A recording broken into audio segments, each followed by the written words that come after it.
नमस्कार, SPT news में आपका स्वागत है। पेश है 12 अक्टूबर शनिवार सुबह 11:15 बजे राजस्थान की बड़ी खबरें। जयपुर के होटल वैष्णवी में ठहरे एक पर्यटक परिवार के सोने की चैन चोरी होने का मामला सामने आया था, जिसे पुलिस ने सुलझाते हुए आरोपी को गिरफ्तार कर लिया है। पश्चिम जयपुर पुलिस उपायुक्त अमित कुमार ने बताया, दिनांक 7 अक्टूबर 2024 को परिजनों द्वारा चोरी की शिकायत दर्ज की गई थी, जिसमें बताया गया था कि दिनांक 6 अक्टूबर 2024 को परिवार जयपुर भ्रमण के लिए आया था और होटल में ठहरा था। होटल के कमरे में शिफ्टिंग के दौरान रूम बॉय आफ्ताब खान ने सोने की चैन चुरा ली थी। परिवार की शिकायत के अनुसार उनकी माताजी ने अपने गले में सोने की चैन उतारकर बैग में रखी थी, जिसकी कीमत लगभग 1,23,257 थी।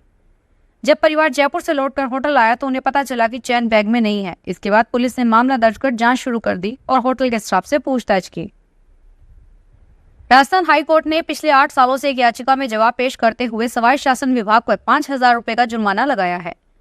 जस्टिस महेंद्र गोयल की अदालत ने सत्यनारायण की याचिका पर सुनवाई करते हुए विभाग पर जुर्माना लगाया। दरअसल याचिकाकर्ता ने अदालत में याचिका दायर करते कहा था कि उसने 2012 में सफाई कर्मचारी भर्ती में आवेदन किया था।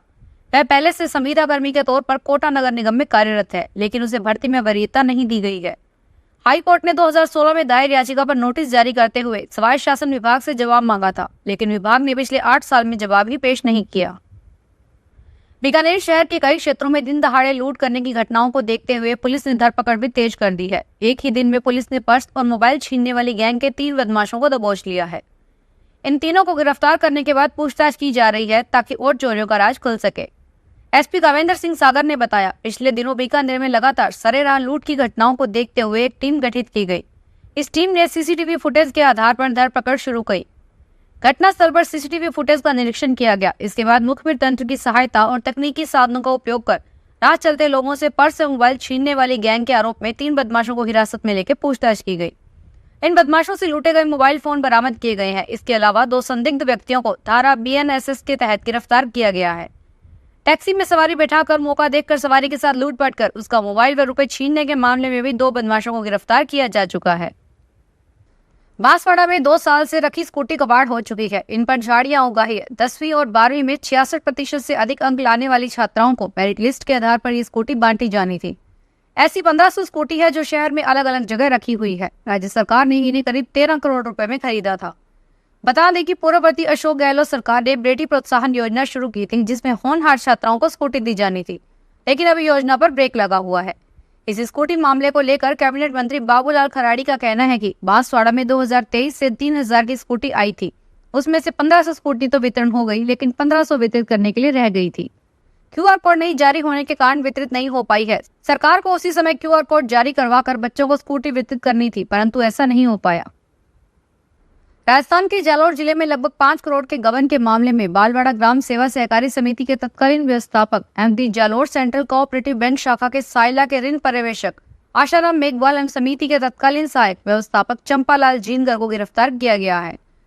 पुलिस अधीक्षक ज्ञान चंद्र यादव ने बताया कि 2 अक्टूबर 2022 को Jalore central cooperative bank limited Jalore के वरिष्ठ प्रबंधक भूराराम पुंछल ने रिपोर्ट दी कि ग्राम सेवा सहकारी समिति के अधीन आने वाले किसानों को फसल चक्र अनुसार ऋण साख सीमा का निर्धारण कर साख सीमा समिति स्तर पर स्वीकृति कर हल्का अधिकारी के माध्यम से बैंक की संबंधित शाखा से ऋण स्वीकृत किया जाता है। इसी तरह बालवाड़ा, केशवाना, एलाना, बिशनगढ़, मंडावा की ग्राम सेवा सहकारी समितियों द्वारा भी किसानों की साख सीमा निर्धारण कर ऋण स्वीकृत किया जाता था। दिल्ली के मुख्यमंत्री आतिशी ने कहा कि यहाँ के लोगों को बेहतर सड़कें उपलब्ध करवाना सरकार की प्राथमिकता है और इसे पूरा करने के लिए युद्ध स्तर पर काम किया जा रहा है। सुश्री आतिशी ने शुक्रवार को दिल्ली मेट्रो रेल कॉरपोरेशन और राष्ट्रीय राजधानी क्षेत्र परिवहन निगम के अधिकारियों के साथ सड़कों के मरम्मत की समीक्षा बैठक की। डीग जिले के कैथवाड़ा थाना पुलिस ने साइबर ठगों के खिलाफ कार्रवाई करते हुए 5 आरोपियों को पकड़ा है। आरोपियों के कब्जे से 9 मोबाइल सहित फर्जी सिम जब्त की गई। आरोपी एक गैंग बनाकर साइबर ठगी का काम करते थे। पूछताछ में आरोपियों ने अपने कुछ साथियों के भी नाम बताए हैं जो साइबर ठगी का काम करते हैं। कैथवाड़ा थाना अधिकारी मदन लाल मीना ने बताया कि मुखबिर के जरिए सूचना पर नांगल के पहाड़ पर बंद पड़े क्रैशर से 5 साइबर ठगों को गिरफ्तार किया गया। आरोपियों की तलाशी ली तो उनके पास फर्जी सिम सहित 9 मोबाइल मिले। पूछताछ में आरोपियों ने बताया कि वह गैंग के रूप में काम करते हैं। आरोपी चोरी के मोबाइलों से फर्जी होटल बुकिंग, लोगों को झांसे में लेकर उनके अश्लील वीडियो बनाना, वीडियो को वायरल करने की धमकी देकर ठगी करना। केंद्रीय विधि एवं न्याय मंत्री अर्जुन राम मेघवाल ने कहा कि केंद्र और राज्य सरकार द्वारा शिक्षा एवं चिकित्सा के क्षेत्र में उल्लेखनीय कार्य किए जा रहे हैं। आने वाले समय में आम जन को इनका लाभ मिलेगा। मेघवाल शुक्रवार को राजस्थान में बीकानेर की खतौरिया कॉलोनी में नवनिर्मित शहरी आयुष्मान आरोग्य मंदिर के उद्घाटन के पश्चात आयोजित सभा को संबोधित कर रहे थे। उन्होंने कहा कि प्रधानमंत्री नरेंद्र मोदी का संकल्प है कि प्रत्येक नागरिक को उत्कृष्ट चिकित्सा सुविधा मिले, जिसके मद्देनजर देश में चिकित्सा सेवाओं का विस्तार किया जा रहा है। शहरी आयुष्मान आरोग्य मंदिर में भी इसी श्रृंखला की एक कड़ी है। राजस्थान के मुख्यमंत्री भजनलाल शर्मा ने शुक्रवार को भरतपुर के झील का बाड़ा स्थित कैला देवी मंदिर में दर्शन किए। इस दौरान श्री शर्मा ने यहाँ पूजा अर्चना कर प्रदेश की सुख समृद्धि और खुशहाली की कामना की। इस मौके पर विधायक बहादुर सिंह कोहली, अन्य जनप्रतिनिधियों एवं वरिष्ठ अधिकारियों सहित बड़ी संख्या में आमजन मौजूद थे। इससे पहले मुख्यमंत्री के हेलीपैड पहुंचने पर स्थानीय जनप्रतिनिधियों ने पुष्पगुच्छ भेंट कर उनका स्वागत और अभिनंदन किया। राजस्थान के खाद्य एवं न्यायिक आपूर्ति मंत्री सुमित गोदारा ने कहा कि केंद्र और राज्य सरकार के प्रयासों से ग्रामीण क्षेत्रों में आधारभूत सुविधाओं का तेजी से विकास हो रहा है। श्री गोदारा ने शुक्रवार को जिला परिषद में क्षेत्रीय प्रयोगशाला के उद्घाटन के दौरान निर्माण कार्यों में गुणवत्ता को सर्वोच्च स्थान दिया है। यह नवनिर्मित प्रयोगशाला इन मापदंडों को पूरा करने में सहायक सिद्ध होगी। उन्होंने कहा कि वर्तमान में जिले में जनहित के कई कार्य हो रहे हैं। यह जिले के विकास में नींव का पत्थर साबित होंगे। इसका लाभ प्रत्येक ग्रामीण को मिलेगा। सोने चांदी की कीमतों में 11 अक्टूबर शुक्रवार को तेजी रही। India bulletin and jewellers association के अनुसार 10 ग्राम 24 कैरेट गोल्ड का भाव 785 रुपए बढ़कर 75,623 रुपए हो गया। इससे पहले इसके दाम में 74,838 रुपए प्रति 10 ग्राम थे। वहीं चांदी की कीमत में भी आज तेजी रही। ये 1610 रुपए से बढ़कर 89,963 रुपए प्रति किलो हो गई। इससे पहले चांदी 88,353 रुपए पर थी। इस साल चांदी 29 मई को अपने ऑल टाइम हाई 94,280 रुपए प्रति किलो पर पहुंच चुकी है। धौलपुर नगर परिषद की ओर से मेला ग्राउंड पर रावण दहन का कार्यक्रम आयोजित किया जाएगा। दशहरे पर आयोजित कार्यक्रम के दौरान 51 फीट के रावण का दहन किया जाएगा, जिसके साथ हर बार की तरह इस बार 41 फीट के मेघनाद और कुंभकर्ण के पुतले का दहन भी होगा। विजयादशमी के पर्व पर आयोजित होने वाले दशहरे महोत्सव को लेकर नगर परिषद सभापति खुशबू सिंह ने बताया कि दशहरा महोत्सव 12 अक्टूबर को मनाया जाएगा। इस बार नगर परिषद धौलपुर द्वारा दशहरा महोत्सव पर 51 फीट का रावण और 41 फीट के मेघनाद और कुंभकर्ण का दहन किया जाएगा। शहरवासियों के मनोरंजन को ध्यान में रखते हुए रंग बिरंगी लाइटों की व्यवस्था की गई है, जिसके साथ ही आतिशबाजी की विशेष व्यवस्था की गई है। कार्यक्रम 12 अक्टूबर को शाम 6 बजे मचकुंड रोड धौलपुर स्थित मेला ग्राउंड परिसर में आयोजित किया जाएगा, जिसकी तैयारियां पूरी कर ली गई है। 12 में गणेशगंज लिफ्ट सिंचाई परियोजना के पंप हाउस में मोटरों की क्षमता बढ़ाने पर अब रार फंसी है। दरअसल 15 करोड़ की बजट घोषणा के बाद भी अधिकारी अब भी मोटरें बदलने के लिए तैयार नहीं हो रहे। शुरुआती काल में यहाँ 150 HP की 6 मोटरें लगाई गई थी। 2017 में पहले अधिकारियों ने इसकी मोटरों की क्षमता कम कर दी और 3 120 की व 3 125 HP की मोटरें लगा दी। बिल 150 HP की मोटरों का उठा लिया था। तब सरकार ने 17 करोड़ रुपए की राशि मंजूर की थी।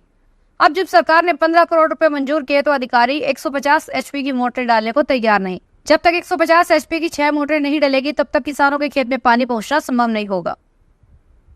राजस्थान में इस साल अक्टूबर महीने में त्योहारों के कारण कई दिन स्कूलों में छुट्टी रहने वाली है, लेकिन स्कूली बच्चे अजर उनके अभिभावक के मन में इस बात को लेकर संशय है कि दिवाली की छुट्टी स्कूल में किस दिन होनी है। किसी राज्य में दिवाली 31 अक्टूबर को तो किसी राज्य में 1 नवंबर को मनाने की बात की जा रही है। इससे असमंजस की स्थिति है कि दिवाली की छुट्टी स्कूलों में किस दिन होगी। इस साल दिवाली किस तारीख को होगी, इसको लेकर विद्वानों में भी एकमत नहीं है। मीडिया रिपोर्ट्स के अनुसार काशी के विद्वानों की माने तो दिवाली 31 अक्टूबर को मनाई जाएगी, तो वहीं इंदौर के धार्मिक मामलों के विद्वानों ने 1 नवंबर को दिवाली मनाने का फैसला किया है। इसको लेकर स्कूली बच्चों के मन में यह दुविधा है कि दिवाली की छुट्टी कब मिलेगी। फिलहाल इस बुलेटिन में इतना ही, फिर हाजिर होंगे बड़ी खबरों के साथ। सांध्या मोटर टाइम्स की मीडिया पार्टनरशिप में श्रीगंगानगर में इस बार लगने जा रहा है प्रॉपर्टी बिल एक्सपो, और ये लगेगा अग्रवाल ट्रस्ट, हनुमानगढ़ मार्ग, बालाजी धाम के पास श्रीगंगानगर में 18 से 20 अक्टूबर को, शुक्रवार, शनिवार और रविवार को प्रातः 10 से रात्रि 8 बजे तक। प्रॉपर्टी बिल्ड एक्सपो में इस बार दिवाली में बरसेगा धन, और साथ ही करवा चौथ के अवसर पर महिलाओं के लिए 18 से 20 अक्टूबर तक मेहंदी लगाने की भी निःशुल्क व्यवस्था की गई।